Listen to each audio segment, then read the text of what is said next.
Nagapanawagan si former Senator Antonio Trillanes sa Independent Commission for Infrastructure nga imbestigaran sanday anay Presidente Rodrigo Duterte kag Senator Bongo sa ginapahayag nga irregularidad sa masobra 6.9 billion pesos nga government project sa Davao lakip na ang flood control.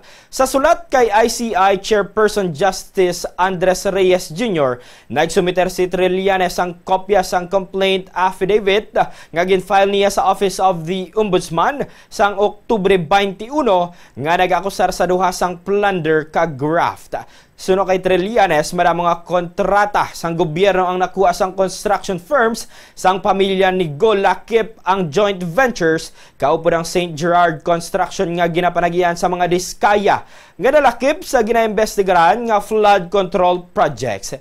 Ginaduso niya nga isumon sang ICI ang pamilya ni Go kag opisyales sang DPWH ago i-eksplikar ang mga transaksyon kag inspeksyonon ang mga Davao project sites para matuod kung napatuman ang mga proyekto.